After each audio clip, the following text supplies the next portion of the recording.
Georgia State University views the relationship with its students as a lifetime relationship.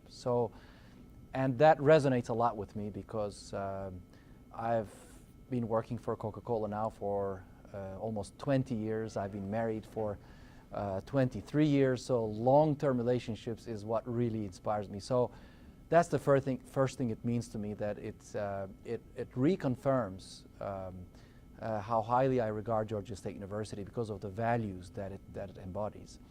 Second thing is, frankly, I was not expecting this.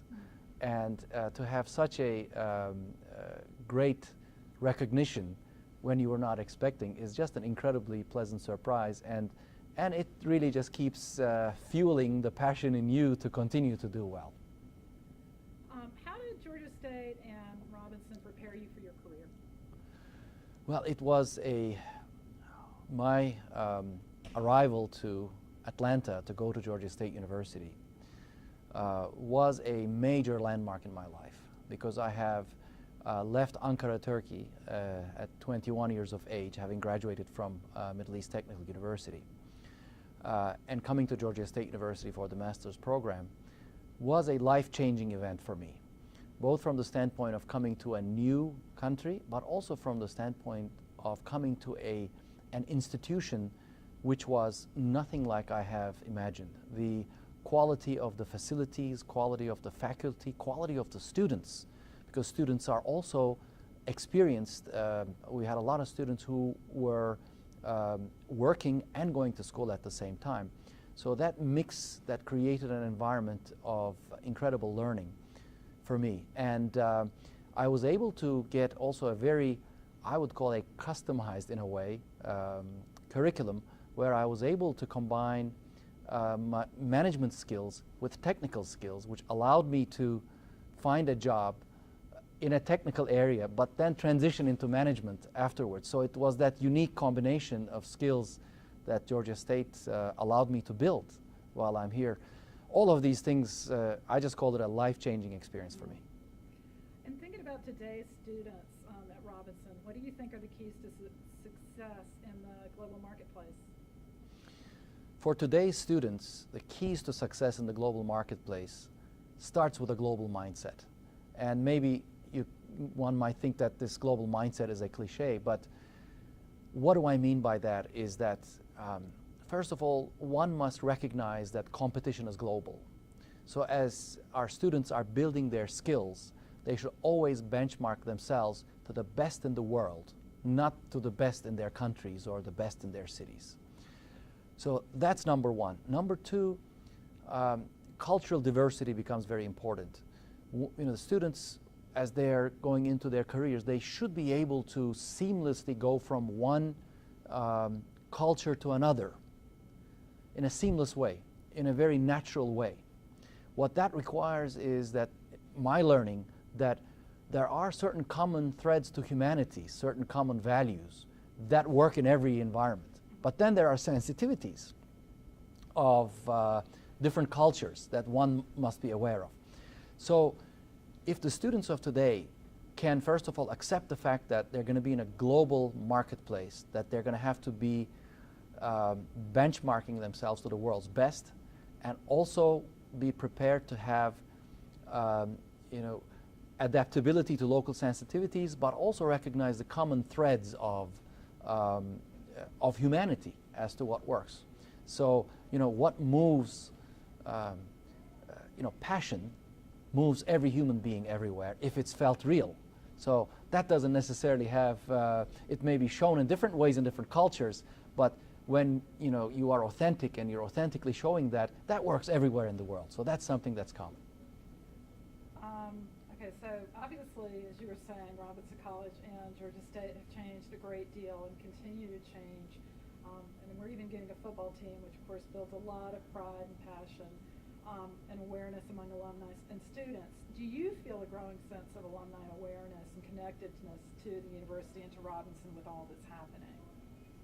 Well, it is impossible for me to not feel a growing sense of alumni awareness after having gone through what we have gone through tonight, for sure. And even the process of leading up to here and the quality of how that was managed that shows that there is a great deal of care of, at the university for their alumni. Also, I'd like to share with you another example. I believe there's an alumni group in Istanbul of Georgia State graduates. So there's, I get occasional emails. Because of my travel schedule, I'm not able to attend many of the things, but it certainly makes one feel that there is a community of Georgia State alumni that is all in one with the Georgia State institution. That is hard to miss. If you were a graduate just starting out now, how would you recommend or someone look to break into a global Fortune 500 firm like Coke? For the graduates who are getting ready to start their careers in multinationals, my recommendation to them would be is to start at the headquarters, wherever the headquarters are, because the headquarters would give you a very good perspective of the world at a very overall level. But then quickly really go out and feel the operations in the field. Wherever that might be. At a young age, it is best to get a very diverse set of experiences of developing markets, developed markets, emerging markets, and spend a good 10, 12 years gaining that experience. That combined with the headquarters experience positions one very well. So I would have that kind of a plan in mind. What are some of the best ways to make inroads into such companies? Is, for us, for example, internships work very well. Our company generally hires more mid-career professionals, but from time to time we may be also hiring people who have served as interns, who have shown great potential, the right leadership behaviors. So those would be some of the tactics I think the students could use to start this journey. Fantastic. Thank you. Okay, so Tamir, that does it for this part of it. I hope it worked. In one question, I forgot to repeat put the question. You But were a natural. You were very Okay, clever. okay. You You were came very out clever. very nice. Okay. So, Of what is çok zahmet now? edildi. Heard some of them already. But Right, but I think we'll focus on this a little bit. So one of the distinctive aspects of global companies like Coca-Cola, of course, is the fact that they also recruit and retain a global talent pool. What are some of the initiatives that the company is taking in order to enrich and strengthen the global talent pool? And how important is the global or international and multicultural and multilingual nature of the workforce that you have in Yes. Coca-Cola? And sir, answer here, because all the angles are. Answer this way. Okay. Right. Okay. Thank you. Okay. If we were to talk about the human resources practices of Coca-Cola Company, how do we steward our talent? Maybe that's the way I'd like to title it. There are a couple of bedrocks that I'd like to explain, and then maybe we can go into the details of it. First of all, we are a global company, but we have to be locally relevant everywhere we operate. So, and these mottos of think global, act local, or think local, act global, these really do not work.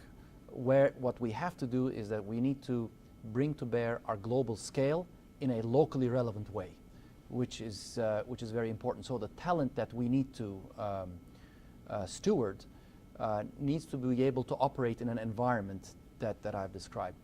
Now, we have a number of processes within the Coca-Cola Company that give us confidence that we're stewarding the talent in the right way. One of them is called the PDF, People Development Forums. The People Development Forums actually start at the very, very top of the company. So our CEO, Muhtar Kent, holds a People Development Forum once a year, but coming up to this meeting is an incredible amount of preparation for the talent that we want to discuss at that level. We update the data in terms of their performance, in terms of their potential, and in terms of the experiences that they've had.